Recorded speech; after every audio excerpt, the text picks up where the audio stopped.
Bismillahirrahmanirrahim.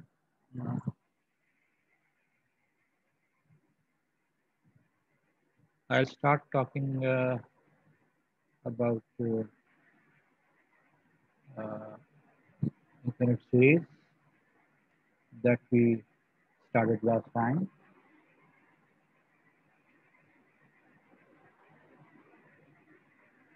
Uh, for a given infinite sequence, which is just a list of numbers, as far as its structure is concerned, the corresponding infinite series is the sum of all the terms of the infinite sequence, and we use this notation for the infinite series. To explore the behavior in infinite series as compared to the behavior of sequence.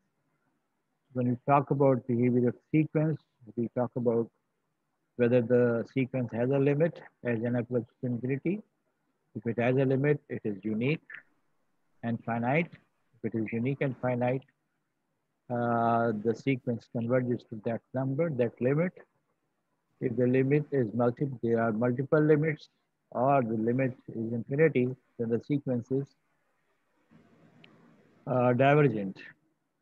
For this purpose, we use the general term Sn of the sequence, which is a formula to obtain the terms of the sequence, and apply limiting process and approach to infinity on that. And we have developed alternate methods to determine whether a given infinite sequence is convergent or not. Like if a sequence is bounded above and increasing, it converges to its upper bound, and we use this property to establish whether a sequence is increasing and bounded above. Then we say that it's convergent.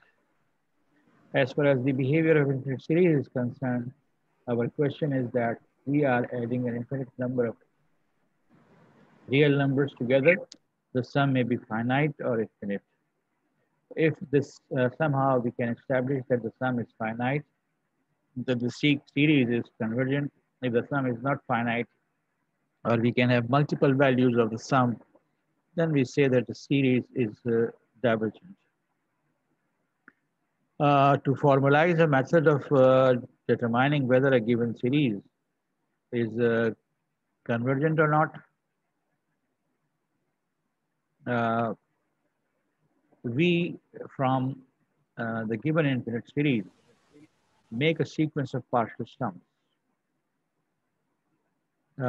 in such a way that the first partial sum is just the first term, second partial sum is the sum of the first two terms, third partial sum is the sum of first three terms, and so on, and the nth partial sum is sum of the first n terms. In this way, every term in the sequence of partial sums is made using this. So if n is very, very large, that means we are having a partial sum that contains a very, very large number of terms of the series. So when n approaches infinity, we get infinite partial sum or the infinite series itself. So now we use the fact that partial sums के sequence का behavior क्या है? As n approaches infinity, I just said that this will become the sum of infinite number of terms. That means the series itself. So to explore the behavior of the series, we explore the behavior of sequence of partial sum, which is a sequence, and we have already developed methods of exploring behavior of a sequence. So we switch from series to sequence of partial sum. If the sequence of partial sum is convergent, then the series is convergent, and vice versa. Vice versa can be in the sense that if series converges, then the sequence of partial sum converges. And there is another aspect to this, that if the sequence of partial sums is divergent, then the series is divergent. We studied this idea that a necessary condition for the convergence of infinite series is that the general term of the series has limit 0. And this means that अगर series convergent hai. In that case, limit of the general term will be 0. Uh, we proved this. We discussed the proof last time. Uh, then we introduced the idea of Cauchy's general principle of convergence for sequences and written it for the series. You have a series, and this will converge if and only if for every epsilon positive there exists a positive integer m such that the sum of all the terms is starting at n plus 1 up to n plus p. This sum remains small uh, after first leaving out the first m terms. This p is a number that may be at least 1 or it may be any large integer.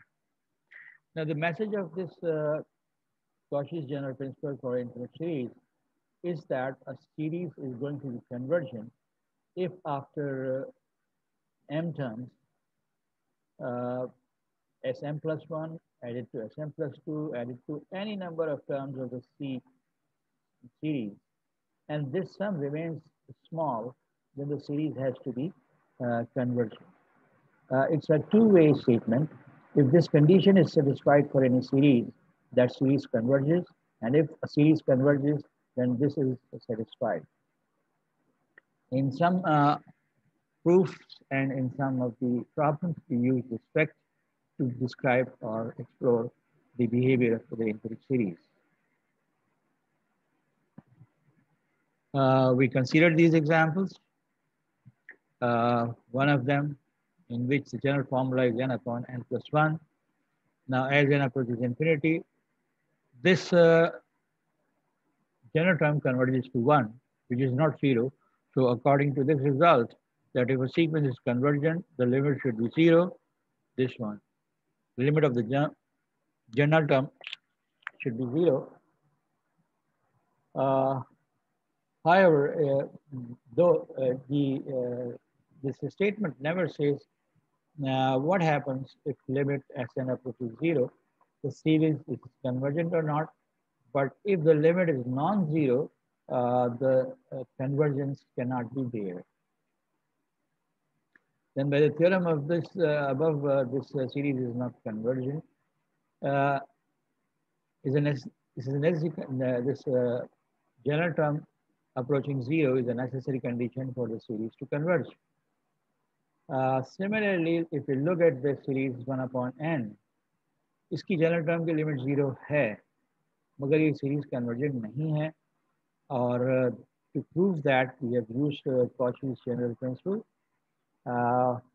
We described this proof in detail, and some query about using 1 upon 2 here made this more clear that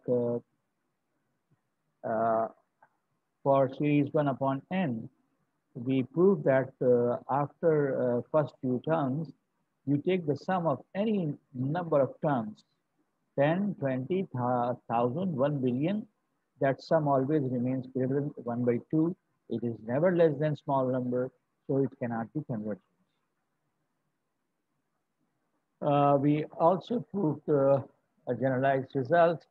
This is only of academic interest, where a series is given to be convergent, which is positive term. The sum is equal to S, that means this whole add up to S. In that case, we prove this result. And when n is large enough, this holds. And also prove that this sequence that is whose general term is written in this inequality on the left-hand side is convergent. I don't remember whether I discussed the proof of this or not. Let me repeat it if I have done. If a series is convergent, its corresponding sequence of partial sums is convergent. Now the sum of the series given to be S, इसका मतलब है कि partial sums की sequence की limit जो है वो S है. As n approaches infinity, Pn approaches this limit S, and convergence criteria give us this thing. that for every small number there exists a positive integer, that all the terms of the sequence of partial sums lie between the sum minus epsilon and sum plus epsilon after first few terms. Now, in this inequality, if you replace epsilon by s upon 2, this becomes uh, s minus 1 upon 2s less than uh, nth partial sum less than s plus 1 by 2s. That means s minus half is s, only half s. S plus half s is 3 by 2s. And if we take the reciprocal of this series, this inequality, 2 upon s is greater than 1 upon p, which is greater than 2 upon s3, which holds for every n after the first few n terms. Now, out of this inequality, if we consider 1 upon Pn is less than 2 upon s, multiply both sides by Sn, then the inequality still holds, and that means Sn upon S1 plus S2 plus any nth partial sum is less than 2 Sn upon S for every integer after first n. So this part is in fact true with this logic. For the second part, we consider general terms of this type. What type? Sn upon Pn. Sn upon Pn, Sn plus 1 upon Pn, Sn plus 2 upon Pn plus 2, up to Sn plus P upon Pn plus P. And we have already got this result that Sn upon Pn is less than 2 Sn upon S. So if every of these terms is replaced by this kind of a term, then this has to be smaller because, sorry, this has to be greater. This is greater than Sn upon Pn. So इस तरह की सारी terms को add कर लें, that sum will remain less than इस तरह की सारी terms को add करने से. Now this Sn plus 1 to Sn plus P sum is basically the difference of two partial sums. एक partial sum वो जिसमें n plus p terms हैं और एक partial sum वो जो जिसमें p n terms हैं. So this is equal to this for every n greater than m. Now this means now where does this take us?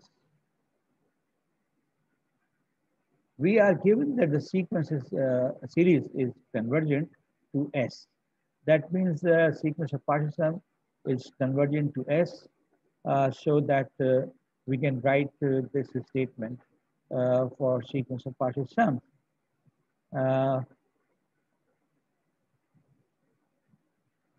Because of the convergence,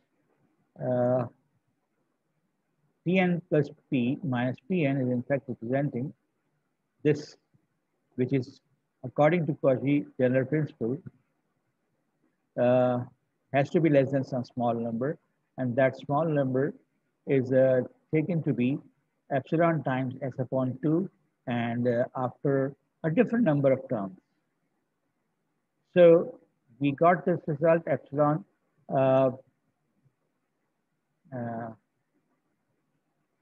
this result A. This is less than epsilon s by 2 due to the convergence of the series and the Cauchy general principle. So this whole thing is replaced by epsilon s by 2, epsilon s by 2. So s cancels, epsilon 2 cancels, and we are left with this sum is less than epsilon for every n which is greater than the larger of m and m plus 1. M was used in this condition, m1 is used in this condition. Here the terms remaining outside may be different. Here the terms remaining outside may be different. That is why two different m's are used. But when we combine the two results, we have to choose larger of the m. And after that, this inequality is satisfied, and that means this series that is developed from ratios of the term divided by the corresponding partial sum in terms of के अगर ये nth term है तो यहाँ nth partial सम। ये वाली series जो है इस कंडीशन की वजह से प्रूव हो जाती है कि ये भी कन्वर्जेंट है यूजिंग जनरल प्रिंसिपल। सर जी कहिए। सर हमने ऐसे पॉइंट क्यों लिया था? हाँ ऐसी हरकतें हम शुरू कर चुके हैं to construct what we want to prove. Uh, Here, everywhere when we choose epsilon, we are free to choose epsilon. So here epsilon was taken to be s by 2. That made this inequality from which 1 upon Pn was proved to be less than 2 upon s. Uh, S is the sum of the series given to be convergent, इसका sum है. So 2 upon S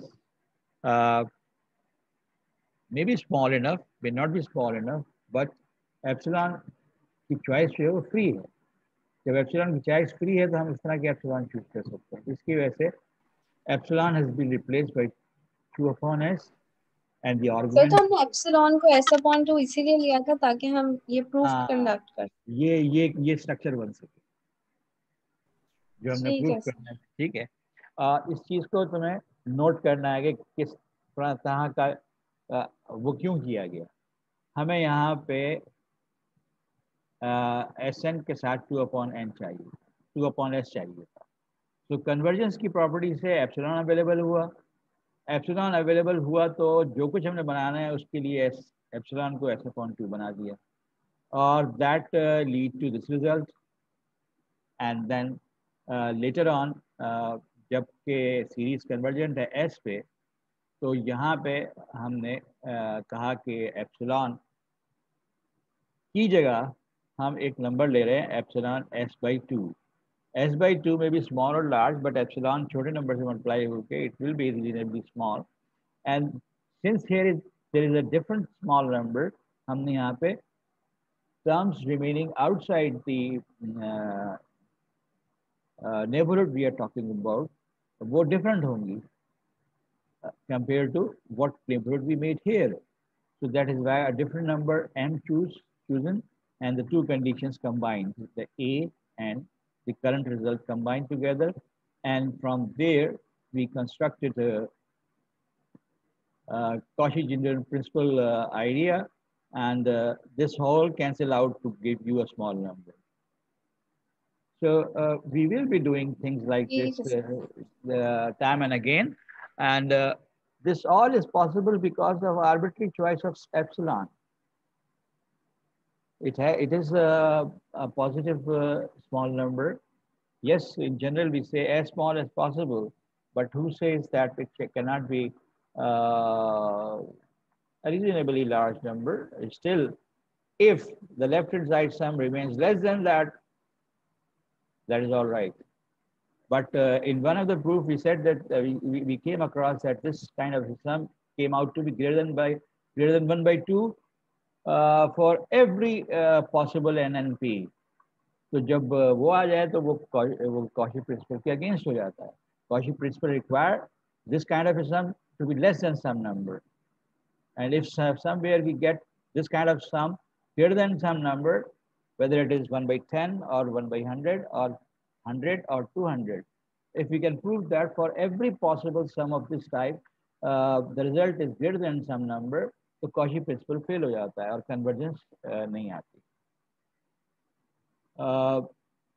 Yes, I mentioned these results last time. Series है अगर हर term को एक constant से multiply करते हैं तो सीरीज का बिहेवियर चेंज नहीं होगा. अगर वो कन्वर्ट कर रही है यू पे तो अभी भी कन्वर्ट करेगी लेकिन सी टाइम्स यू पे. सीरीज में से कुछ टर्म्स निकाल दो या कुछ डाल दो तो सीरीज के बिहेवियर में कोई फर्क नहीं पड़ेगा. यस सम डिफरेंट हो जाएगा क्योंकि आपने कुछ टर्म्स निकाल दी तो जिस पर सीरीज कन्वर्ट कर रही है अगर वो नंबर एस है और सीरीज में से कुछ टर्म निकाल दी तो इसका मतलब एस में से उतनी टर्म्स निकालते हैं तो सम चेंज होगा. लेकिन अगर कन्वर्जन है तो कन्वर्जन रहेगी. आपने 15 टर्म्स निकाल दी कन्वर्जन है तो कन्वर्जन रहेगी. 15 टर्म्स डाल दी कन्वर्जन है तो कन्वर्जन रहेगी. 15 टर्म्स निकाल दी, डाइवर्जेंट है तो डाइवर्जेंट रहेगी, 15 टर्म्स डाल दी, निकाल दी, व्हाटएवर, डाइवर्जेंट है तो डाइवर्जेंट रहेगी। अगर एक सीरीज कन्वर्ट कर रही है यू पे और एक कन्वर्ट कर रही है वी पे, तो अच्छा मैंने सरसरी इनको डिस्कस किया था और फिर डिस्कस करो। Just to remind you one thing कि हम सीरीज का जो बिहेवियर है, कन्वर्जेंस डाइवर्जेंस है, वो अब हमने किस बुनियाद पे किया कि सीरीज से सीक्वेंस ऑफ पार्शियल सम बनाते हैं। Sequence of partial sum convergent है तो सीरीज कन्वर्जेंट है, sequence of partial sum divergent है तो सीरीज डाइवर्जेंट है। हमने सीक्वेंसेस के लिए ये प्रॉपर्टी डिस्कस कर ली है पहले।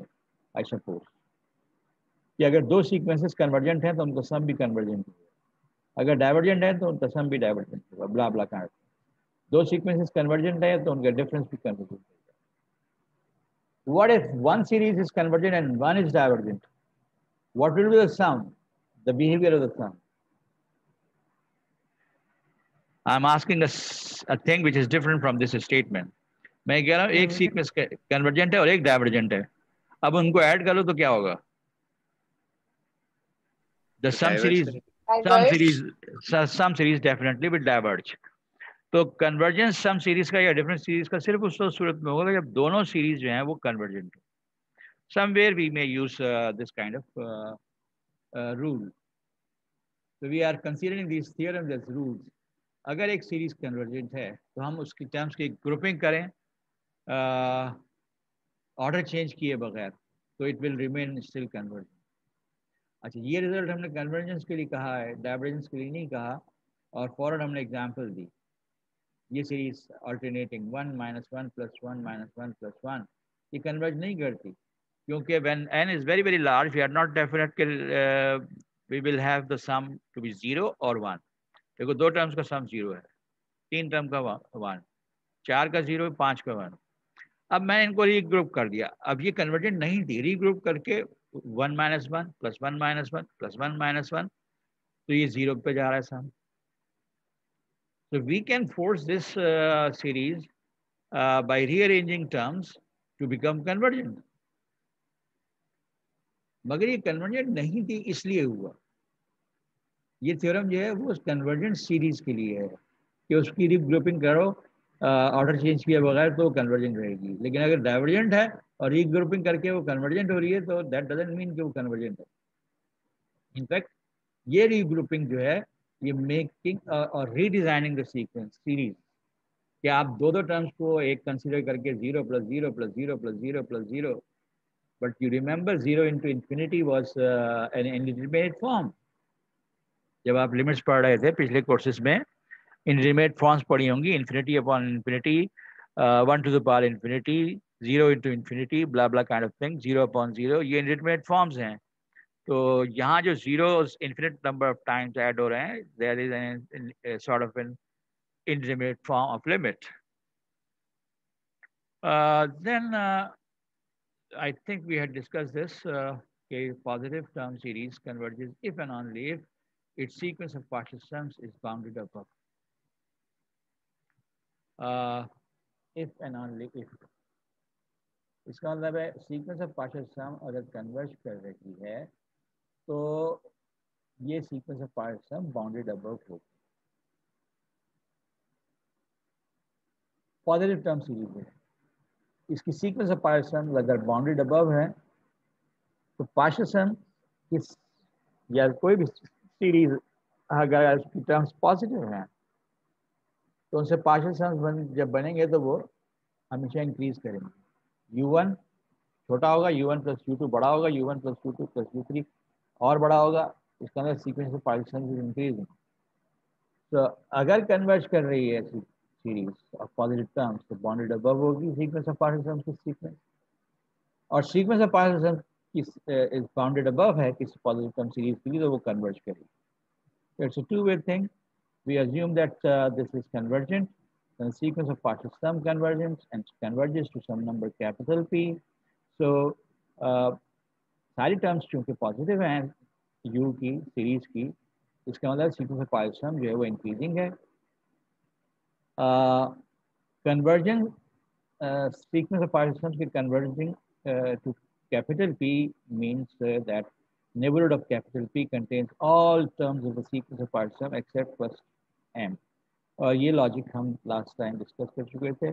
I think I should move forward. ये प्रूफ मेरे ख्याल है मैंने कंप्लीट कर लिया था.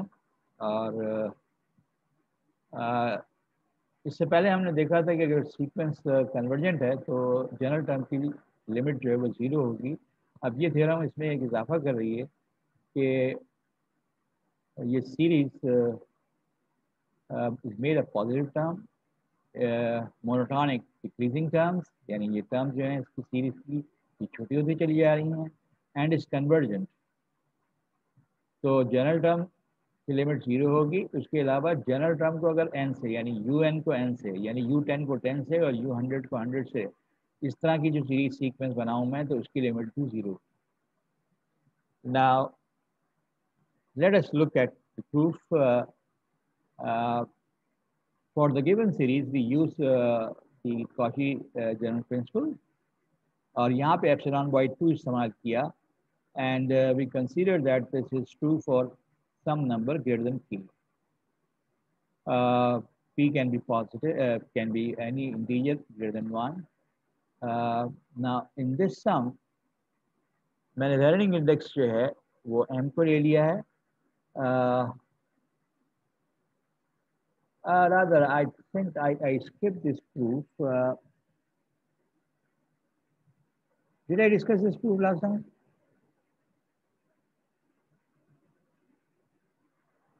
I don't think. No, sir. So, अगर ये m plus p, that counts the number of terms here added together, उसको अब हम n कह रहे हैं, और हम कह रहे हैं कि this n is greater than 2k. जितनी टर्म्स इस नेबरहुड से बाहर हैं उनका twice. Again, this is chosen to make things easier for us to develop as in the proof. m जो है उसको हम कह रहे हैं greatest integer, not greater than n by 2. Remember, whenever you divide an integer by 2, it will be a fractional number. So m एक ऐसा integer है which is greatest possible but not greater than n by 2. This is sort of a bracket function. वो largest integer जिसकी value n by 2 से कम है उसको m कहते हैं. So now we have this result which is derived from Cauchy general principle, and we know that sequence of partial sums contains positive terms and the terms are decreasing. So if इस सम में last term un है तो ये सबसे छोटी होगी, उसके अलावा बाकी सब बड़ी हैं. तो इस सम में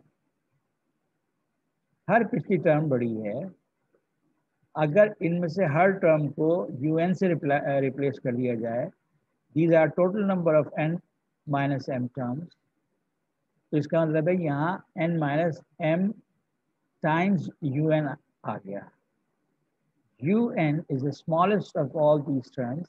So this sum is less than this, which is less than epsilon by 2, which ultimately gives us n minus m multiplied by un. The total number of un appearing on this left-hand side, this is less than epsilon by 2, but m is less than n by 2, and we consider n minus m to be less than n minus n by 2. So let us see what advantage we have here. N minus m is less than n by 2. तो उसको और छोटा करने के लिए इसकी जगह n by 2 रख दिया, and we ultimately get n into un less than epsilon for all n greater than k, which leads to the result that the limit of n into un will be 0. So most of the time the proofs involve use of Cauchy general principle, using special epsilons, using special integers that count the number of terms we are leaving behind, and indices used in an appropriate way and build up the basic definitions of convergence to prove the limit to be blah blah. Uh, I think I discussed this अपने इस revision में जिसको मैं तकरीबन आधे घंटे तक ले गया हूँ. P test is an interesting test और हम इस पी टेस्ट को अक्सर बेशतर किसी भी सीरीज़ का के बिहेवियर को हमने एक्सप्लोर करना है तो हम इस पी टेस्ट को रफली इस्तेमाल करेंगे टू हैव एन आइडिया कि गिवन सीरीज़ कन्वर्जेंट है या नहीं. पी टेस्ट ये कहता है कि series is convergent if and only if P is greater than 1. यानी सीरीज कन्वर्जेंट है तो पी ग्रेटर देन 1 होगा और पी ग्रेटर देन 1 होगा तो सीरीज कन्वर्जेंट होगी. Yes, here we are not talking about what happens when p is equal to 1. We already know that if p is equal to 1, the series 1 upon n is divergent. And if p is less than 1, we will see later that again it is divergent.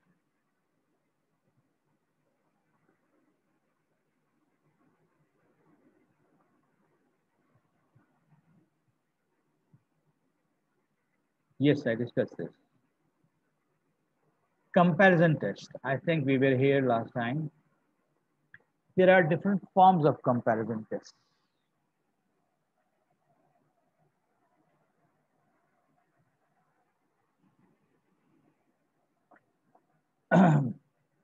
The classical or the fundamental form of comparison test.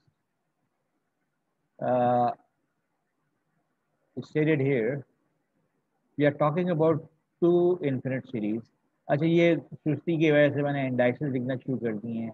Technically it should be written n is equal to 1 to infinity, but it is understood that we are talking about infinite series without mentioning that, and that is the laziness of mathematicians.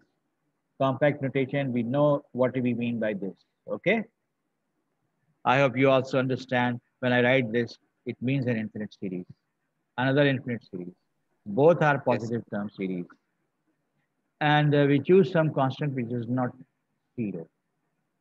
And this has to be a positive real number.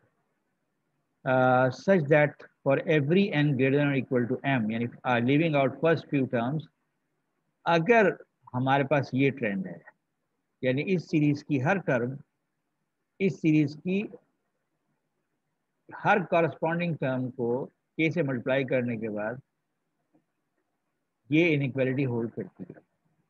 पहली 400 term छोड़ के बाकी सब के लिए ये hold करती है. तो अगर वी एन कन्वर्जेंट होगी तो यू एन कन्वर्जेंट होगी. We'll see that sometimes this k will be an important thing. So if Vn is convergent, then Un is convergent. I have written here Un converges if Vn converges. Here I have written कि अगर Vn divergent है, no. If Un is divergent, then Vn will be divergent. अच्छा, अगर common language में बात करें, Un की term छोटी है, Vn मल्टीप्लाइड बाई k बड़ी है और Vn कन्वर्ज कर रहा है. तो जो सीरीज कन्वर्ज कर रही है even after multiplying it with के, वी हैव सीन दैट किसी सीरीज को किसी नॉन जीरो नंबर से मल्टीप्लाई करते हैं तो अगर वो पहले कन्वर्जेंट थी तो अब भी कन्वर्जेंट है. या एडेड एडवांटेज ये है कि के पॉजिटिव नंबर है. अब अगर एक पॉजिटिव नंबर से मल्टीप्लाई करके हर सीरीज के हर टर्म को जो सीरीज आ रही है वो कन्वर्जेंट हो तो उससे छोटी टर्म्स वाली सीरीज भी कन्वर्जेंट होगी. It is sort of a common sense idea. और अगर ये सीरीज डाइवर्जेंट है तो वो सीरीज जो इससे बड़ी है या जिसकी टर्म्स इसकी टर्म्स से बड़ी हैं वो सीरीज भी डाइवर्जेंट होगी. But we need to establish this idea using our formal language. तो क्लासिकल प्रूफ हमने कॉरस्पॉन्डिंग पार्शियल सम्स की सीक्वेंसेस को ऐसे लिख दिया. यूएन की पार्शियल सम सीक्वेंस जो है उसमें हमने ऐसे इस्तेमाल किया. वीएन की पार्शियल सम की सीक्वेंस में हमने टी इस्तेमाल किया. यानी nth partial sum is t n, here nth partial sum is s n. और हमें पता है क्योंकि पॉजिटिव टर्म है तो ये दोनों सीक्वेंसेस मोनोटॉनिक इंक्रीजिंग होंगी. Also, we are given that after first few terms, un is less than or equal to k vn, where k is a positive constant. तो हम अगर u1, u2, u3 इन सबको add कर दें, सीधा right side पर हम सम बना लें, तो ये सम जो है दिस विल राइट साइड वाला ये बड़ा ही रहेगा. इसका मतलब है un की पार्शियल सम की सीक्वेंस की general term is less than or equal to k times Vn की partial sums की sequence की general terms. For what values of n? All but first few. I hope now by now you are familiar with the way I read this part of the uh, convergence idea. This is true for all n after first few terms. जब तुमने पहली दफा ये sentence देखा होगा तो ये sentence बिल्कुल समझ में नहीं आया होगा, but now I hope you people are matured enough and got enough conceptual ideas that statements of this kind you understand. So this condition holds for all n, for all integers except for the first few. So now let us consider Sm and Sn with the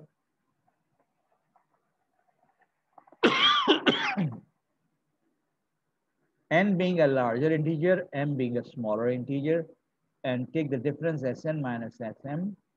So इसमें first m terms मौजूद हैं और ये n तक जा रहा है, तो फर्स्ट m जब इसका और इसका डिफरेंस लूंगा तो फर्स्ट m टर्म्स कैंसिल हो जाएंगी, um+1 से लेके un तक बचेगा. And we know that after m this kind of a sum is less than or equal to k times similar kind of a sum for the other series Vn. This sum now can be written as Tn minus Tm in just the same way as Sn minus m, Sm was written using this. तो ये चीज़ मैं दोहरा नहीं रहा, D के लिए it is understood. So Sn minus Sm is less than k times Tm minus Tm, which is equal to Ktn minus Ktm. अब इधर से ये जो Sm है, this is the sum of first m terms which are outside the neighborhood we are talking about, the count of the terms. तो ये sum तो fix होगा Sm, क्योंकि m is the integer after which this trend holds. That means this m is a particular integer. When this m is a particular integer, this sum contains a fixed number of terms of the series, और ये जो m है, sum of first few terms will be a constant number. If we understand this idea, I take Sm to the other side. Now, this is a fixed number, this is a fixed number. जिस logic से हमने Sm को fix किया उसी logic से Tm fix किया. इसका मतलब Sm minus Ktm is equal to h, a positive fixed infinite number. जब मैं इसको हटा दूं, ओके सॉरी हटा नहीं रहा बल्कि इसको h से रिप्लेस कर दिया, तो अब मेरे पास जो रिजल्ट आया मैंने इसको नोट कर लिया. एक रिजल्ट मेरे पास है कि Sn is less than Ktn. अब एक आया रिजल्ट मेरे पास Sn is less than Ktn plus h. अब आते हैं हम प्रूविंग द फर्स्ट वन. ये जो कुछ भी है ये किस बेस पे किया गया कि un और bn पॉजिटिव टर्म है, उनके पार्शियल सम से खेल रहे हैं. कौन सी कन्वर्जेंट है कौन सी डाइवर्जेंट है इससे कोई फर्क नहीं पड़ता, क्योंकि यहाँ हमने कन्वर्जेंट और डाइवर्जेंस का भी जिक्र नहीं किया, हमने सिर्फ पार्शियल सम से गेम खेला है. और ये फैक्ट इस्तेमाल किया है कि ये इनइक्वालिटी जो है ये वाली, it holds valid after first few m terms. चुनाचे अब हम first of these results prove करने जा रहे हैं कि अगर Vn कन्वर्जेंट है तो Un कन्वर्जेंट होगा. So we assume that Vn is convergent. इसका मतलब है corresponding sequence of partial sums is convergent. That means the corresponding sequence of partial sum is bounded, and let this be bounded above by some number b. मुझे यहाँ और mod लगाने की जरूरत इसलिए नहीं है कि सारी टर्म्स पॉजिटिव हैं. So a sequence of partial sum corresponding to the series Vn is bounded, so we have this result. और इसका मतलब ये हुआ कि मेरे पास 2 ने कहा था दिस, और Tn के बारे में अभी अभी मुझे पता चला कि बाउंडेड है, और मैंने अज्यूम किया कि इसका least upper bound capital B है, तो कैपिटल बी यहाँ रखिए.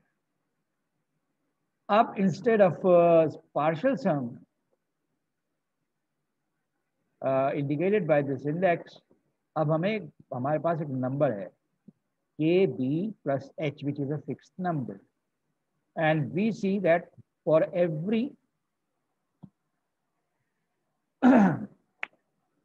n after first few integers, this holds. And this means what? This shows that the sequence of partial sums made, named this, is bounded above. And it is increasing already. So this sequence of partial sum is convergent, hence this corresponding series is convergent. So convergence of Vn leads to convergence of Un under the given condition of the theorem. I invite you to explore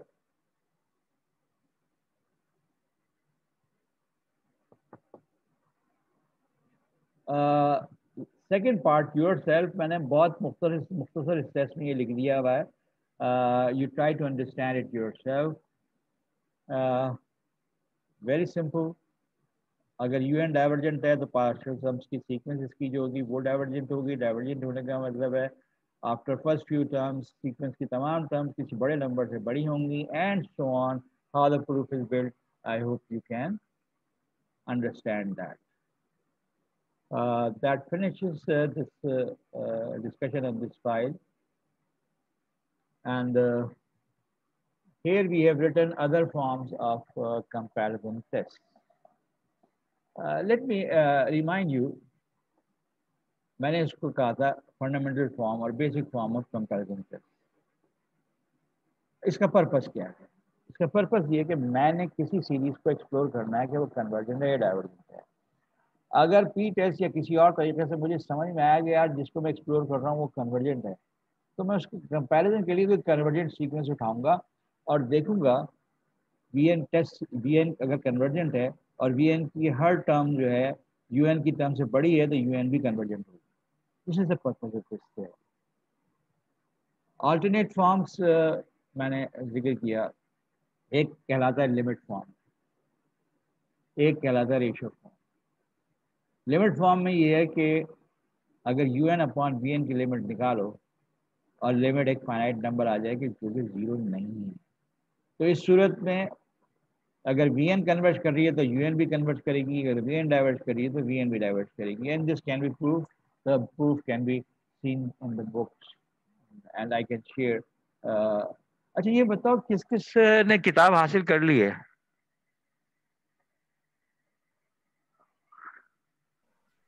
मेरे पास है sir. Very good. तो ये कौन सा वाला addition है, second या fourth? मेरे पास आई थिंक फोर्थ है. फोर्थ है. अच्छा फिफ्थ है, फिफ्थ है, सॉरी. फिफ्थ है. अच्छा. आई hope you can find these results in the chapter of infinite series. मैं सेकंड का सीक्वेंस यूज कर रहा हूँ. मेरे पास फोर्थ की कॉपी आई थी और मैंने देखा कि खास डिफरेंट नहीं है, वही का वही है. प्रिंटिंग मिस्टेक्स कम है फोर्थ में. अच्छा, तो कंपैरिजन टेस्ट का एक लिमिट फॉर्म जो है वो ये है कि यूएन अपॉन वीएन, अगर लिमिट लो तुम जनरल टर्म की रेशियो की लिमिट. आपकी आवाज नहीं आ रही. Hello, can you hear me now? जी अब आ रही. अच्छा, तो हम अगर हमारे पास दो सीरीज हैं, कॉरस्पॉन्डिंग टर्म्स की रेशियो लें और इसकी लिमिट निकालें. अगर ये लिमिट जीरो नहीं है और फाइनाइट है तो यूएन और वीएन साइमल्टेनियसली कन्वर्ट या डाइवर्ट करेंगे। अगर एक कन्वर्ट करा तो दूसरा भी कन्वर्ट करेगा, एक डाइवर्ट करा तो दूसरा भी डाइवर्ट करेगा। रेशियो टेस्ट क्या है? un upon un plus 1, यानी ratio of consecutive terms of one series compared with ratio of consecutive terms of the other series. इसको यूं भी लिख सकते हो, इसको यूं भी लिख सकते हो, क्रॉस मल्टीप्लाई करके। Ratio of corresponding terms, ratio of next corresponding terms, इन दोनों फॉर्म्स में लिख सकते हो।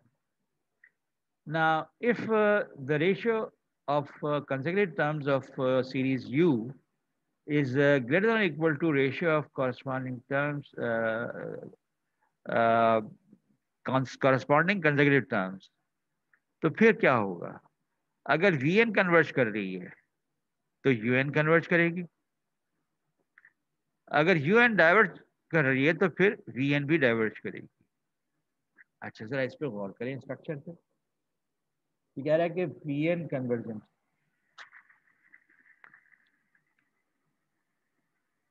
और Vn कन्वर्जेंट है जब साथ साथ Vn की कंसेक्यूटिव टर्म्स की रेशो छोटी है Vn की कंसेक्यूटिव टर्म्स से। अगर ये कन्वर्जेंट है तो ये भी कन्वर्जेंट होगा, ये डाइवर्जेंट है तो ये भी डाइवर्जेंट होगा। This is not so easily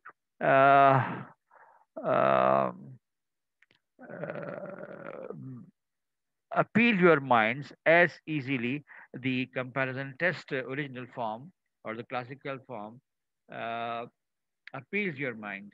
So if you have any doubt, see the proof and see uh, uh, how this result can be proved. This is the hypothesis and these are the conclusions.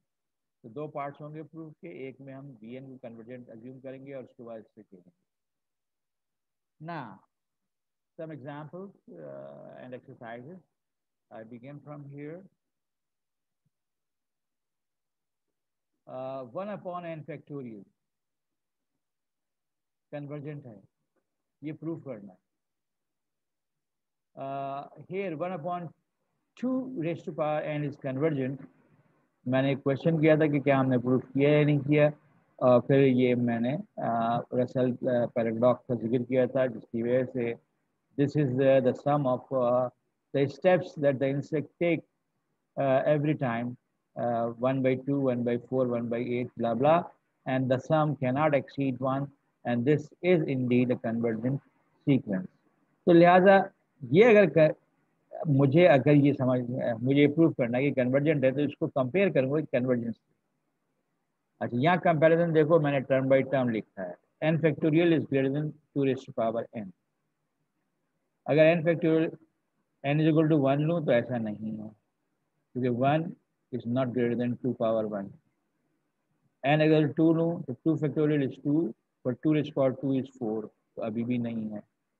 n is equal to 3 is 6, is not greater than 2 raised to power 3, but 4 factorial is greater than 2 raised to power 4, and rest are greater.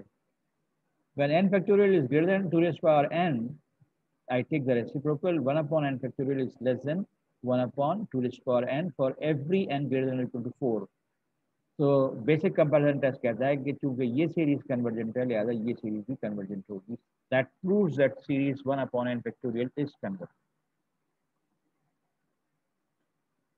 Now look at some other examples.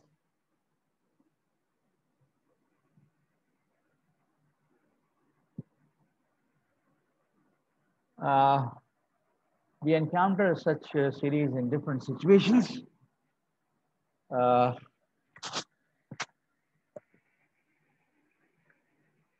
A series made up of terms of what type?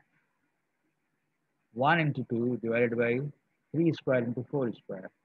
Numerator में next term में 3 into 4 upon 5 square 6 square. Then 5 into 6 7 square 8 square. Then 7 into 8 upon 9 square 10 square. हमने ये साबित करने के series convergent. Let us look at the general form of the general term of the series. UN.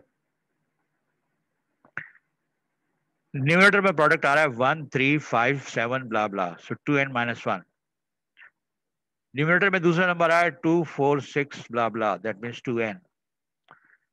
Denominator में 3 का square, 5 का square, 7 का square. इसका मतलब है यहाँ तो पहला ऑड नंबर आया था तो 2n माइनस वन, यहाँ अगला ऑड नंबर है तो 2n plus one. So n is equal to 1 के लिए that this will become what? 3. So 2n plus 1 square and this makes 2n plus 2 whole square. अब इसमें से हमने क्या किया, ऊपर से जितने n है कॉमन निकाल लिए, नीचे से जितने n है वो कॉमन निकाल लिए। ऊपर से n स्क्वायर कॉमन निकला, नीचे से n पावर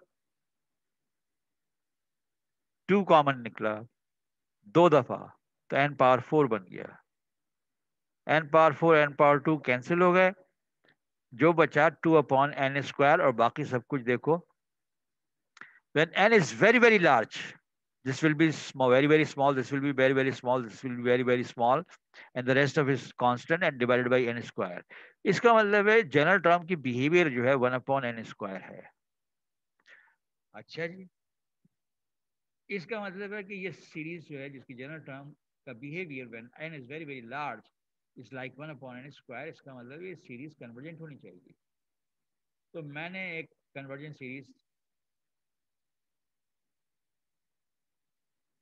वो कंसीडर की Vn, Un is in fact this, Un और Vn का रेशियो निकाला, Vn एंड Un का रेशियो निकाल के सिंप्लीफाई किया, सिंप्लीफाई करके मेरे पास रिजल्ट आया 1/4 after applying limit and approaches infinity. So limit comparison test कहता है कि अगर लिमिट जीरो नहीं है, फाइनाइट नंबर है, तो ये दोनों सीरीज साइमल्टेनियसली कन्वर्ज करती हैं। Since Vn is convergent, so Un is convergent. This is the way limit comparison test is used to prove that a given series is convergent. A function series. तो अगर zero आ जाए, अगर zero आ जाए तो अच्छा सवाल है।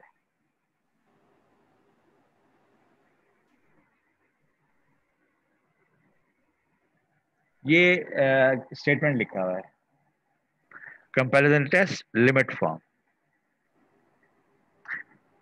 The statement says that if L is not zero and finite, then we are talking about this whatever it is. The statement never says anything about L is equal to zero. So we don't talk about what happens when L is equal to zero. We will have other things to think about. हमारे पास comparison test की different forms हैं, हम वो ये तो इस्तेमाल जैसे करें। अगर हमने टेस्ट लगाया और जीरो आ गया जी, तो फिर हम दूसरा टेस्ट इसका इसका लगाएंगे। मतलब है लिमिट कंपैरिजन टेस्ट काम नहीं कर रहा, एंड इट इज सही। ओनली अ बिगिनिंग बेटा। अभी और भी चीजें आएंगी, यानी बिहेवियर के टेस्ट सीरीज के, और हमें एग्जाम्पल डिस्कस करते करते साथ साथ अंदाजा होता चला जाएगा कि यार किस किस्म की सीरीज के लिए हम किस किस्म का टेस्ट इस्तेमाल करें। It's only a beginning. अभी तक तुमने दो तीन एग्जांपल्स देखी हैं इस सीरीज की, और तीन चार तुमने अभी रिजल्ट्स देखे हैं। पी टेस्ट देख लिया है, फिर कंपैरिजन टेस्ट देख लिया। कंपैरिजन टेस्ट के 3 फॉर्म्स दिखाए हैं, जिनमें से अभी तक पी टेस्ट को हमने इस्तेमाल किया है, अभी तक हमने कंपैरिजन टेस्ट बेसिक को इस्तेमाल नहीं किया, सिर्फ लिमिट को इस्तेमाल किया। Here we have used limit comparison test. Basic comparison test को अभी हमने इस्तेमाल ही नहीं किया, बल्कि पी टेस्ट को भी हमने यहाँ इस्तेमाल किया है कि जो गिवन सीरीज है उसकी जनरल टर्म को हमने सिंप्लीफाई करके देखा कि ओवरऑल उसका बिहेवियर कैसा है। तो हमने देखा कि इसका overall behaviour when n is very very large is like 1 upon n square. और ये भी हमने इसका किस लिए किया कि ये देखने के लिए कि इसका ओवरऑल बिहेवियर चूंकि 1 अपॉन n स्क्वायर की तरह है, लिहाजा इसको कन्वर्जेंट होना चाहिए। तो हमने एक कन्वर्जेंट सीरीज ली और रेशियो यानी लिमिट कंपैरिजन टेस्ट लगाया और वो काम कर गया। यस, इन्फिनिट सीरीज के जो प्रॉब्लम्स होते हैं, हमारे ज़माने में जो किताबें आती थी खासतौर पर इंडियन बुक्स या इवन ब्रिटिश बुक्स, उनकी एक्सरसाइज में सवालों के सामने लिखा होता था लखनऊ यूनिवर्सिटी 1935, किसी के सामने लिखा होता था कैम्ब्रिज यूनिवर्सिटी 1942। ये इंडिकेशन होता था कि ये सवाल फलानी यूनिवर्सिटी के एग्ज़ाम में फलाने साल आया था, और जाहिर है कि वो जो सवाल आते थे, वो ज़माना था ऐसा कि सब जगह एनुअल सिस्टम थे, सेमेस्टर सिस्टम था ही नहीं। लखनऊ यूनिवर्सिटी का पेपर पंजाब यूनिवर्सिटी से बन के जाता था, बॉम्बे यूनिवर्सिटी का पेपर जो है वो ढाका यूनिवर्सिटी से बन के आता था, फॉर एग्जाम्पल, यानी जब यूनाइटेड इंडिया की बात कर रहा हूँ। इसी तरह अगर कैम्ब्रिज में इम्तिहान हो रहा है तो एडिनबर्ग यूनिवर्सिटी से पेपर बन के आ रहा है, तो वो जो पेपर बनाने वाला है उसको कैम्ब्रिज यूनिवर्सिटी उसको सिलेबस भेज देती थी, उस सिलेबस में पेपर बना के भेज देता था। तो वहाँ जो सवाल आते थे वो मोस्टली अनसीन होते थे। अब जिसने थॉरो स्टडी किया है वो अटेम्प्ट कर लेता था। अच्छा, यही बता दूं कि नतीजा ये होता था कि इंडिया में, जैसे क्योंकि मेरी फैमिली में ऐसे लोग हैं जिन्होंने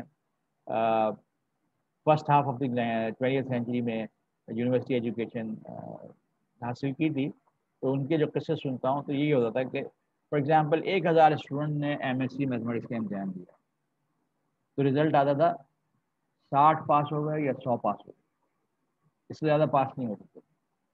और जो मार्क्स होते थे, फर्स्ट डिवीजन जो है लेस देन 60% मार्क्स पे भी आ जाती, फर्स्ट पोजीशन जो है लेस देन 60% मार्क्स पे भी आ जाती, क्योंकि एक स्टूडेंट जो एग्जामिन किए जा रहे हैं उन्होंने चाहे कितनी थॉरी स्टडी की हो, जब उनके सामने अनसीन प्रॉब्लम आते थे तो अनसीन प्रॉब्लम को सॉल्व करने में बड़ा टाइम लग जाता था और हार्डली पासिंग मार्क्स हासिल करते थे। And this continued till 1970, 1960s at least. 73-74 के बाद जो सेमेस्टर सिस्टम शुरू हुआ है पाकिस्तान में, तो परसेंटेजेस, अच्छा यही हाल स्कूल कॉलेज के इम्तहानों का हो गया है, परसेंटेजेस बड़ी हाई आती हैं, लेकिन अगर खंगालो तो थॉरो स्टडी होती है। Anyways, look at this function series. Terms are made from sine of 1 upon n. So general term is sine of 1 upon n. Now, when n is very, very small, this 1 upon n is very, very large.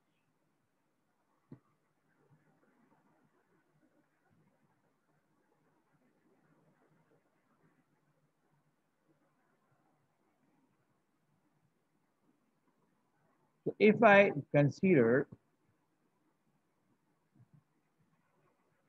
sine of 1 upon x, where x becomes large, what happens? We know that the graph of sine is something like this. Oh, ये graph of sine नहीं है भाई, ये तो graph of cos है.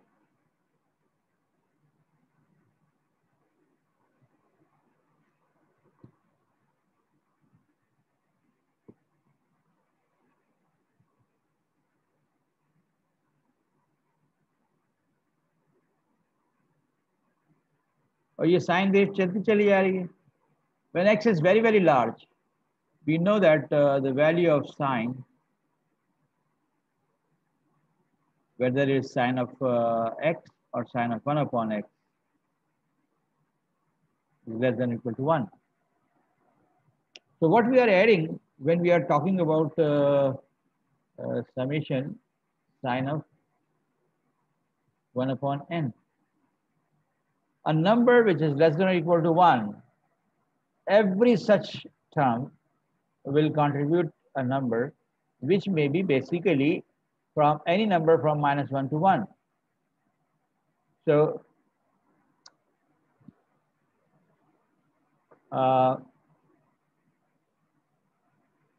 a common sense feeling is that it should be divergent. It should be divergent because many terms will be close to 1 or -1. So हमने इसको divergence assume करके जरा एक divergent series Lee. 1 upon n is a divergent series, और then we take un upon vn test, यानी limit comparison test. sin 1 upon n divided by 1 upon n, इसको convert किया 1 upon n को x से replace करके, n approach infinity के बजाय h approach infinity हो गया, और ये लिमिट तो हमें मालूम है कि 1 होती है. इसका मतलब है ये जो लिमिट है कंपैरिजन टेस्ट वाली ये 1 आ गई विच इज़ नॉट 0, सो इसका मतलब है दोनों सीरीज का कन्वर्जेंट बिहेवियर सेम है. Since v n is convergent u n should also be convergent, sorry convergent नहीं, this is divergent, so this series should be divergent as well. So these are examples where I have used limit comparison test. इसमें भी limit comparison test इस्तेमाल पहले देखा कि general behaviour कैसा है, powers common निकाल के जनरल बिहेवियर 1/n² वाला है, तो इसको हमने 1/n² से रेशियो बना के देखा, देख लेना इसको. Again an application of limit comparison test, देख लेना इसको. I hope some of you have already seen this. Then this exercise that appears in the second edition on page 123, I don't know what page is this. The series given in the first question is made from numerators 1, 3, 5, that means odd numbers 2n minus 1. Denominator 1, 2, 3, 2, 3, 4, 3, 4, 5, that means n, n plus 1, n plus 2. तो many question हमें series दी होगी, general term हमें खुद बनानी पड़ेगी, general term का behaviour खुद देखना पड़ेगा एंड सो ऑन. यहाँ भी हमने लिमिट कंपैरिजन टेस्ट किया. ये जो एक्सरसाइज है इसके क्वेश्चंस मैंने सॉल्व किए हुए हैं. हालांकि मुझे ये तुम्हें असाइनमेंट देने चाहिए थे, लेकिन अब असाइनमेंट जो क्वेश्चंस बनाऊंगा वो ज़रा होंगे सब इसी तरह से लेकिन डिफरेंट होंगे. Let us look at some problem.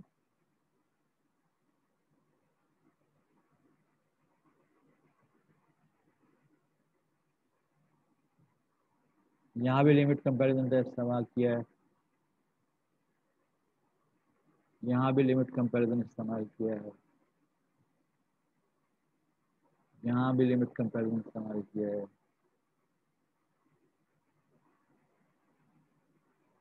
Look at this question. अच्छा ये साइन ऑफ 1/n के बजाय साइन ऑफ 1/n² है और हमने कहा ये इट्स बिहेवियर इज कन्वर्जेंट, जबकि वहाँ हमने इसको कहा था डाइवर्जेंट है. तो the presence of 1/n² make us think that it should be convergent. तो कन्वर्जेंस सीरीज से कंपेयर किया, लिमिट कंपैरिजन लगाया और कन्वर्जेंस प्रूव कर दिया. Cos of 1/n is a general term. When n approaches infinity, 1/n goes to 0 and cos 0 is 1. अब मैं कह रहा हूँ कि ये डाइवर्जेंट है, मैंने कोई टेस्ट नहीं लगाया, सिर्फ जनरल टर्म की लिमिट निकाली और वो 1 आ गई. अब मैंने कह दिया कि डाइवर्जेंट है. क्यों? सोचना, ना समझ में आए तो फिर पूछ लेना व्हाट्सएप पे. इन्हीं दोनों को साइन 1/n और कॉस 1/n को इस्तेमाल करके tangent 1/n divided by √n को हमने कन्वर्जेंट से कंपेयर किया, लिमिट कंपैरिजन पे इस्तेमाल किया. तो mostly we have used limit comparison in these problems. Let me move forward. मैंने कहा था अभी तो एक टेस्ट हमने पी टेस्ट जनरलाइज इस्तेमाल किया है और कंपैरिजन टेस्ट की 3 फॉर्म्स पढ़ी हैं, लेकिन इफेक्टिवली हमने सिर्फ एक ही यानी लिमिट कंपैरिजन जो सादा आसान है इस्तेमाल में वो हमने इस्तेमाल किया. एक आध एग्जाम्पल में हमने 2 कंपैरिजन टेस्ट भी इस्तेमाल किया. What was that example? 1/n factorial. ये यहाँ पे हमने basic comparison test, classical comparison test इस्तेमाल किया, बाकी सब जो है वो लिमिट कंपैरिजन इस्तेमाल किया. हाँ, हम जनरल टर्म को सिंप्लीफाई करके for large value of n उसका बिहेवियर देखते हैं और उसके बिहेवियर को देख के अंदाजा करते हैं यार ये कन्वर्जेंट है डाइवर्जेंट है. Some time it works neatly जैसे कि इन एग्जांपल्स में हुआ, and other it may not.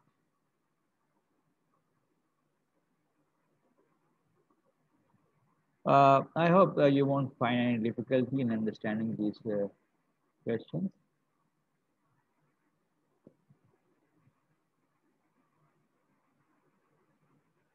कौन सी एक्सरसाइज आ रही है? हाँ, Cauchy root test.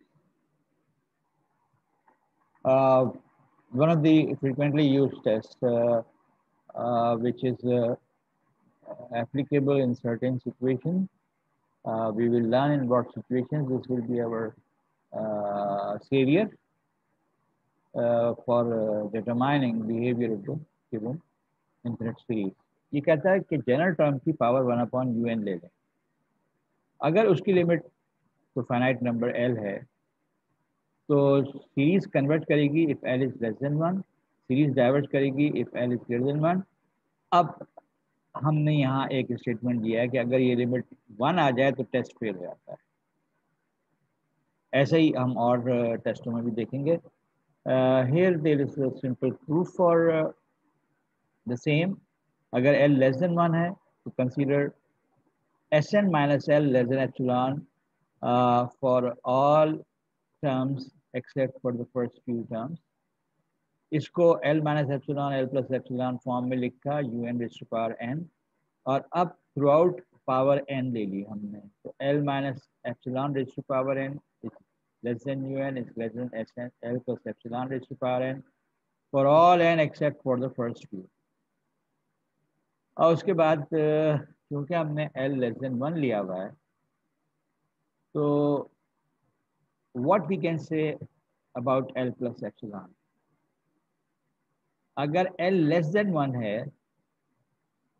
Less than 1 0.5 भी हो सकता है, 0.9 भी हो सकता है, 0.99 भी हो सकता है. क्या हम ऐसा एप्सिलॉन चूज कर सकते हैं कि l में एप्सिलॉन ऐड करें और वो अभी भी लेस देन 1 रहे? तो ये हमारी जो एलिमेंट्री स्टडी थी नंबर्स की प्रॉपर्टीज की, कौन सी ऊपर आर्शिमीदेन प्रिंसिपल की और blah blah kind of thing, least upper bound की प्रॉपर्टीज, ग्रेटेस्ट लोअर बाउंड की प्रॉपर्टीज, हमें पता है कि l और 1 के दरमियान गैप है, l इज लेस देन 1. तो हम एक स्मॉल पॉजिटिव नंबर्स बीच में ऐड कर सकते हैं so that the inequality is still valid. और उसके बाद इस पार्ट ऑफ इनइक्वालिटी भी देखते हैं. l plus epsilon raise to power, चूंकि ये नंबर लेस देन 1 है तो इसकी कोई भी पावर ले लो वो लेस देन 1 ही रहेगी. Now look at un less than l plus epsilon raised to power n, where l plus epsilon raised to power n is less than 1, sort of small number. So un compared with l plus epsilon raised to power n, and we have this result. What about l plus epsilon raised to power n अगर मैं series बना दूं, इसकी power 1, इसकी power 2, इसकी power 3, इसकी power 4, so on and so forth. So a number less than 1, उसकी powers की सीरीज बना रहा. Would it be convergent or not?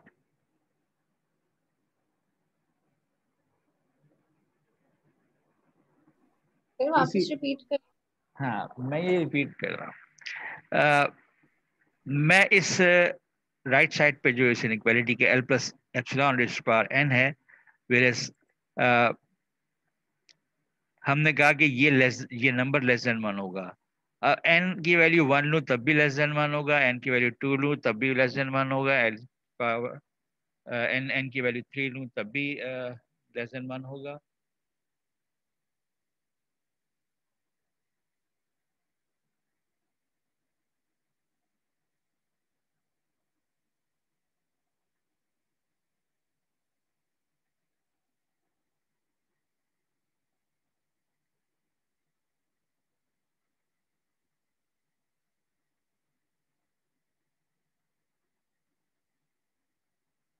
And now I've made the series l plus epsilon raised to power n. For n is equal to 1, it will be l plus epsilon. For n is equal to 2, it will be l plus epsilon square, l plus epsilon cube. Now my question is that, is this series convergent or divergent?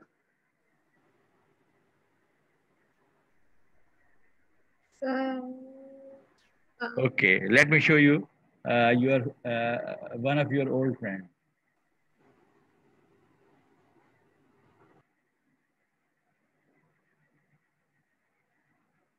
What kind of series is this? You have studied it from your school days. Geometric.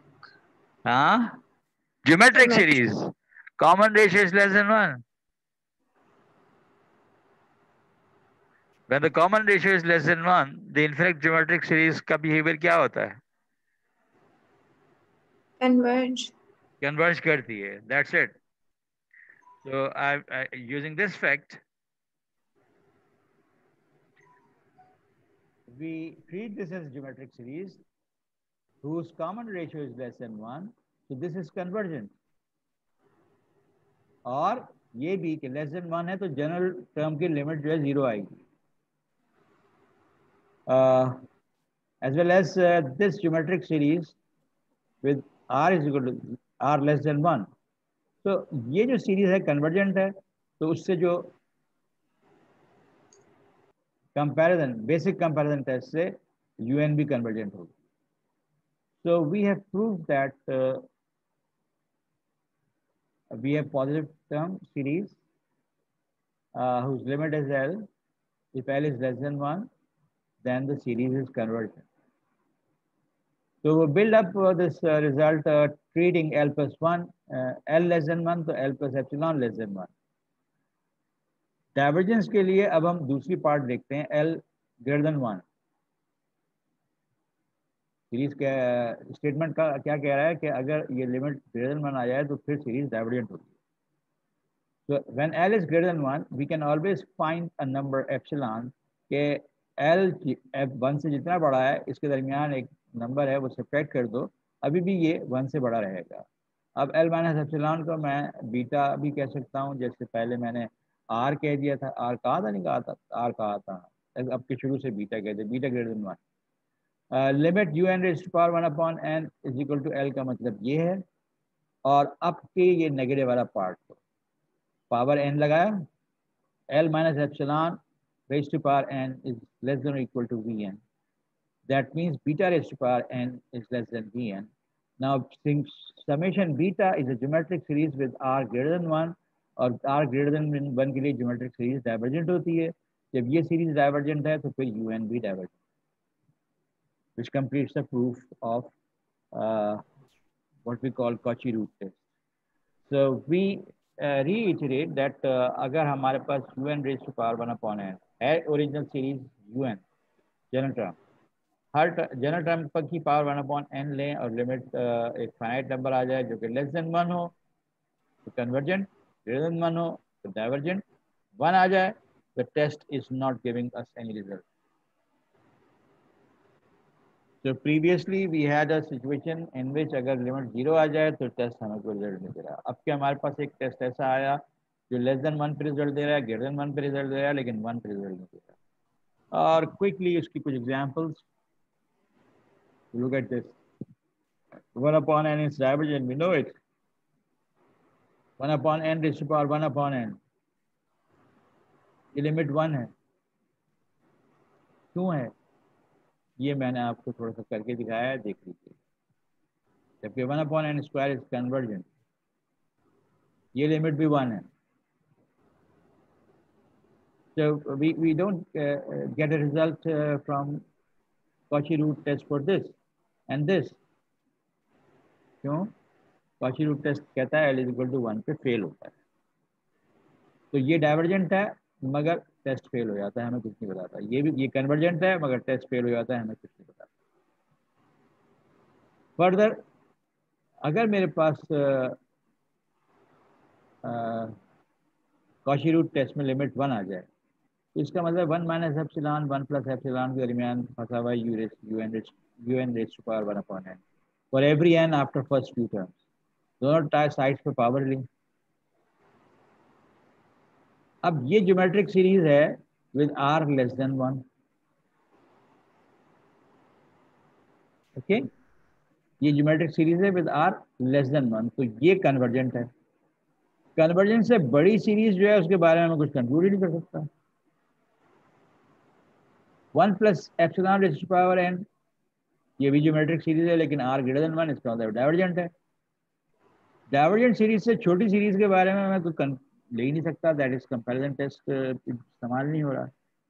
So This here I have tried to explain you that अगर limit मेरे पास 1 आ जाए इन Cauchy-Reuth test, मेरे पास theoretical issue क्या है कि मैं comparison को इस्तेमाल नहीं कर सकता, और हमने Cauchy-Reuth टेस्ट में दोनों केसेस जो हैं उनको कंपैरिजन टेस्ट से ही प्रूव किया है, लेकिन वही comparison test limit L equal to 1 के केस में मुझे कुछ कंफ्यूजन नहीं देता.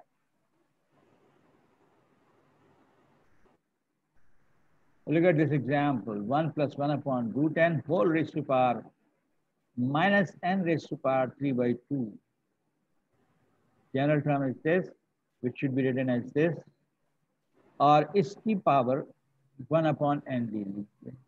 जब मैंने इस un की पावर 1 upon n ली, यहाँ पावर n की 1.5 थी, और इस ऊपर पूरे के ऊपर 1 upon n लगाया तो n और n कैंसिल हुआ, पावर बची root n.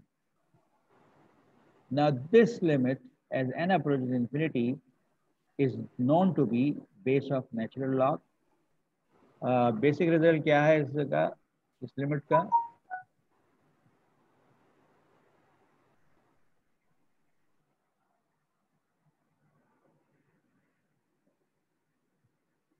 One plus 1 upon n whole raised to power n goes to e as n goes to infinity.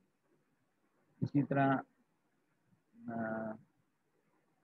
1 plus 2 upon n raised to power n goes to e square. Similar results hold for this. अब अगर इसी इसके अंदर जिसमें मेरे पास यहाँ पे root n लगा हुआ है,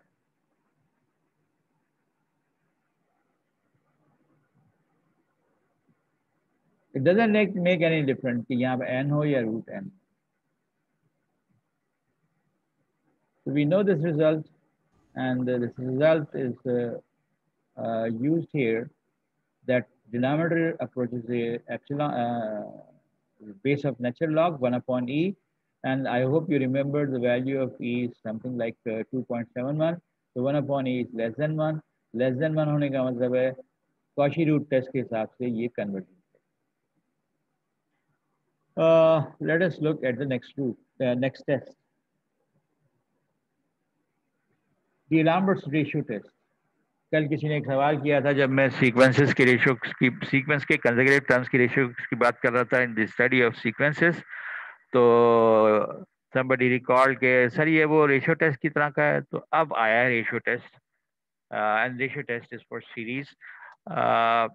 you have a positive term series, अगर कंसेक्यूटिव टर्म्स की रेशियो आने वाली टर्म डिवाइडेड बाय गुजरी हुई टर्म, इसकी लिमिट लो और लिमिट कोई फाइनाइट नंबर आ जाए, लेस देन 1 आए तो सीरीज कन्वर्जेंट होगी, ग्रेटर देन 1 आए तो सीरीज डाइवर्जेंट होगी. In this proof, we start with this property of the limit, that un plus 1 upon un minus L is less than epsilon for all terms of the sequence series except for the first few terms. फिर इसको L minus epsilon L plus epsilon की form में लिखा, and L is taken to be first part 0 से 1 के दरमियान. So L plus epsilon can be considered as less than 1. Call it alpha. So un plus 1 upon un is less than alpha. And if I make this ratio un upon um, where m is a fixed term, um plus 1 upon um plus 2 upon um plus 1, plus 3 upon plus 2, so on up to un upon un minus 1. I have taken this whole product equal to this. Can you understand? This term cancels with this cancels with this will cancel with the next one, और आखिरी ratio का numerator और पहली ratio का denominator. So this can be written as this and this can be written as this. Now, we had this here. Each of these terms is less than alpha. This is less than alpha. This is less than alpha. This is less than alpha. Each of these terms is alpha. तो अगर इनमें से हर एक को मैं alpha से replace कर दूं तो जो प्रोडक्ट आएगा, अल्फा चूंकि ग्रेटर है और ये कितनी टर्म्स हैं, n माइनस m, तो alpha into alpha into alpha into alpha n minus 1 times is greater than this, लेकिन ultimately un upon um is less than alpha raised to power n minus m. Remember, तो ये alpha power n minus m कैसे आया ये बताएं।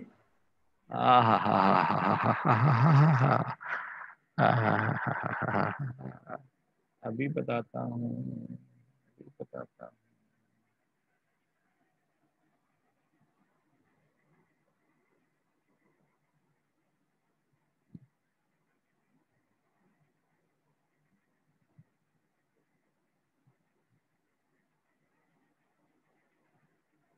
ये है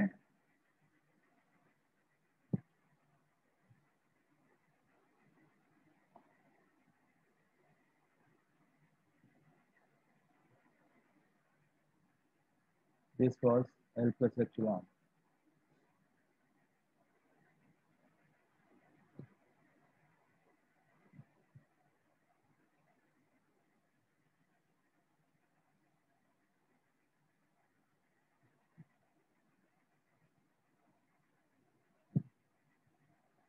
क्यों कि जनरल हमने ये लिया था UN+1 रेशियो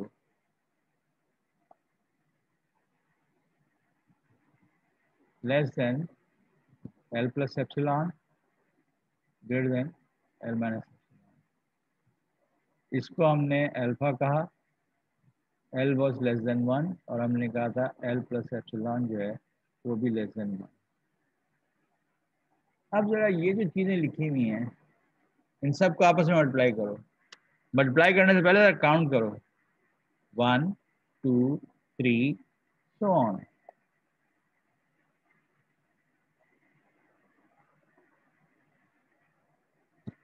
ये जो काउंटिंग प्रोसेस है that is interesting and important.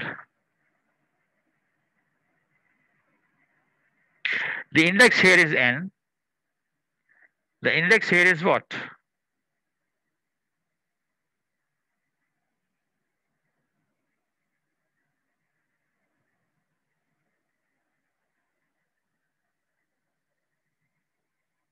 Okay, I stop this product here. So how many terms are there that will be multiplied? 3. Huh? 3. 3. Now 3 can be obtained as what?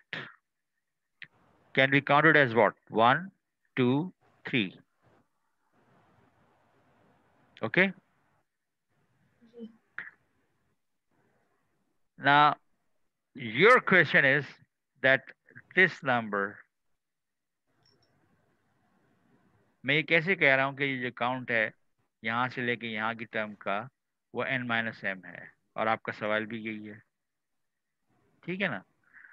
तो मैं अगर n को लिखूं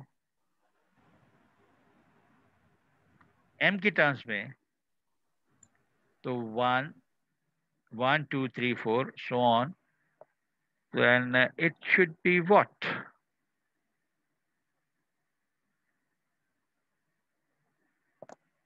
Can anybody suggest that n should be written as m plus what?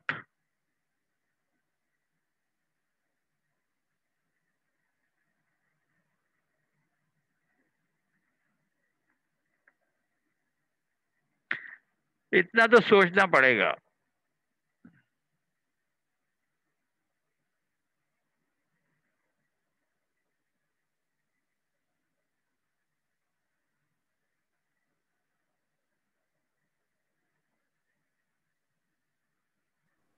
हम total number of terms बोल रहे हैं ना, n माइनस m होगी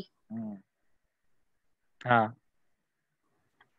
क्योंकि शुरू की m जो है वो काउंट। हाँ, लेकिन फिर वक्त हमारा जो ऑब्जेक्टिव है, जैसे मैंने 3 दफा लिख के छोड़ा था, मैंने पूछा कि कितनी टर्म्स हुई है। अच्छा, तो पहली 3 टर्म्स का जो प्रोडक्ट है this into this, um+1 cut गया, this into this, um+2 cut गया, क्या बचा? What remains in this product? and un+3. um+3 divided by um. और हमने वहां क्या बचाया? हमने बचाया un अपॉन what? um. अब इन दोनों इंडाइसेस का डिफरेंस कितना है? n minus m. इन Total दोनों terms इन दोनों के इंडाइसेस का डिफरेंस कितना है? 3. 3. और कितनी टर्म्स हमने मल्टीप्लाई की हैं? 3. तो हमने कहा कि जब हम सारी टर्म्स यहां से लेके यहां तक मल्टीप्लाई करेंगे, आ गया कमेंट, आ गया सर।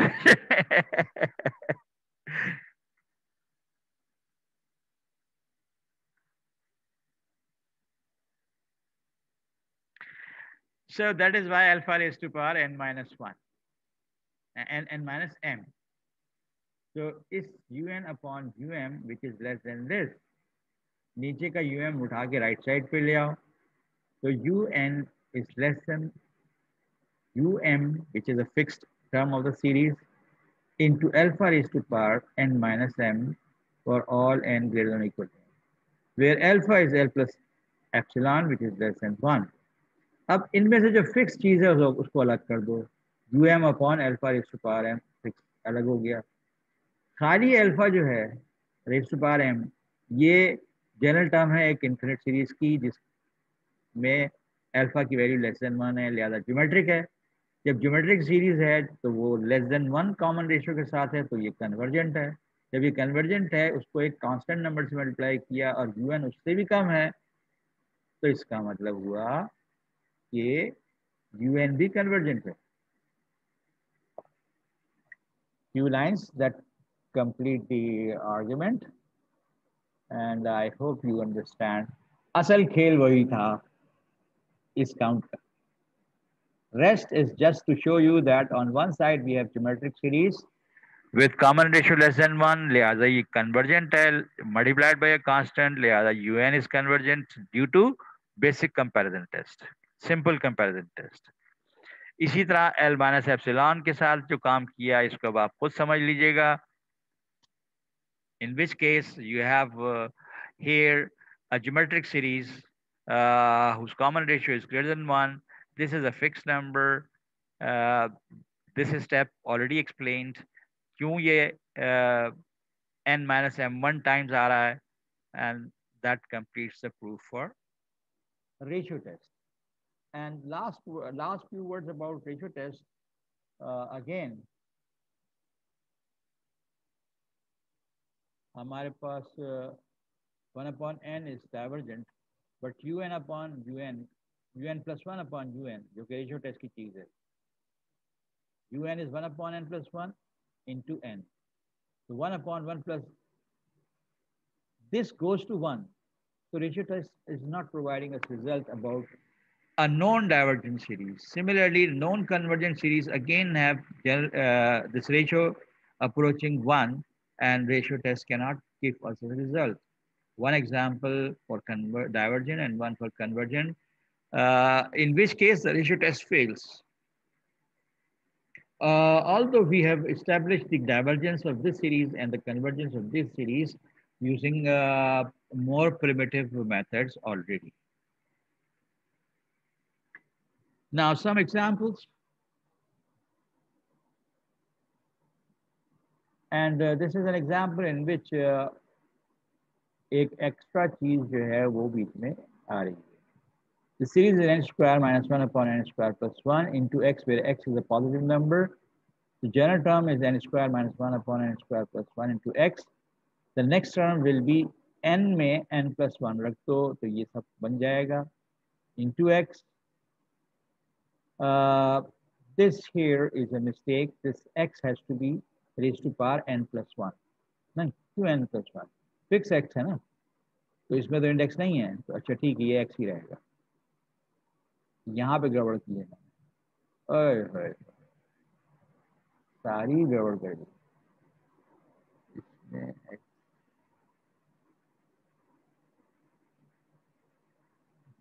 नहीं, I think I have missed an n here, x power n. So it has to be x power n plus 1. तो इसको सिंप्लीफाई करेंगे तो ये बनेगा un plus 1 डिवाइडेड बाई यहाँ भी x पावर n होना चाहिए। तो x पावर n और x पावर n यहाँ से कैंसिल होकर खाली x बचेगा। यहाँ गड़बड़ की गई मैंने, ये x पावर n है। आई hope you can correct it yourself and rest of it. un plus 1 में जो पोलिनोमियल आ रहा है न्यूमरेटर पे वो सेकंड डिग्री का है, यहाँ भी सेकंड डिग्री का है। इधर भी un में जो रेसिप्रोकल करके लेना है 1/un है ना, so n square. So everywhere n square taken common, n power 4 taken common, and what we are left with is this thing, on which if we apply limit n approaches infinity, this is 0, this is 0, this is 0, this is 0, this is 0, and this whole number approaches 1, and we are left with only x. So limit is x. चुनाचे ratio test कहता है कि series converge करेगी if this limit जो कि x आ गई है less than 1 हो, और डाइवर्ज करेगी अगर x greater than 1। Remember that ratio test हमें x इज इक्वल टू 1 के बारे में या लिमिट इज इक्वल टू 1 के बारे में कोई रिजल्ट नहीं देता। तो test fails for x is equal to 1।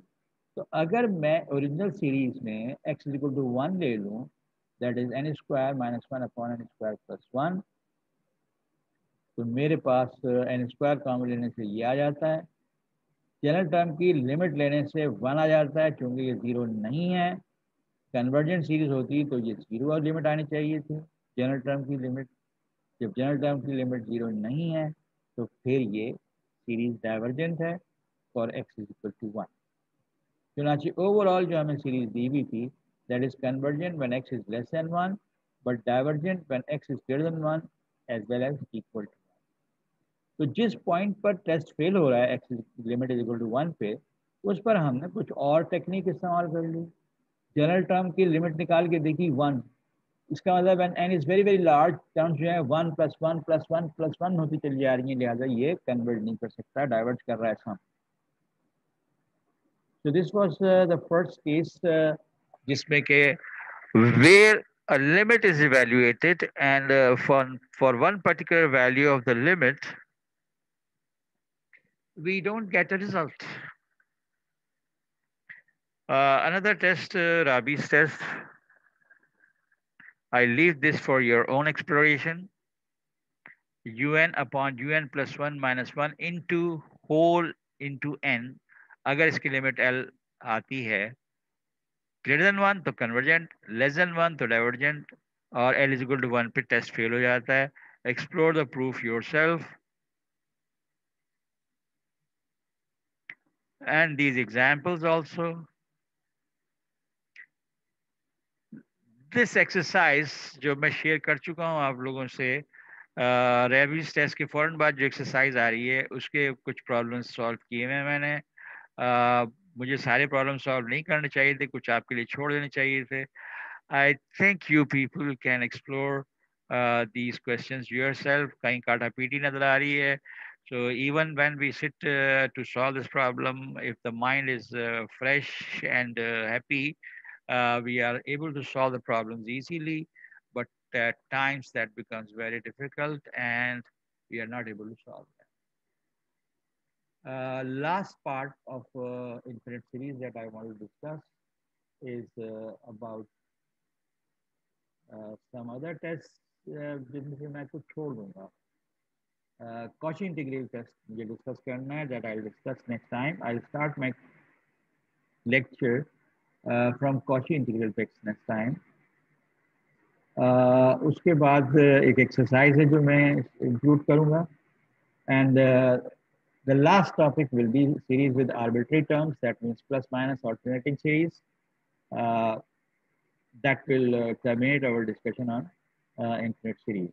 दो एक्सरसाइजेज और हैं जो मैं शामिल करूंगा इस एप्लीकेशन ऑफ दीज टेस्ट के लिए। Not all the questions but some of the questions. कुछ क्वेश्चंस मैं आपको एज असाइनमेंट दे दूंगा। एक असाइनमेंट मैंने लास्ट वीक आप लोगों को दिया है, लास्ट वीक या इसी वीक दिया है। मुझे याद नहीं आ रहा क्या दिया था, आप लोगों ने देख लिया वो असाइनमेंट?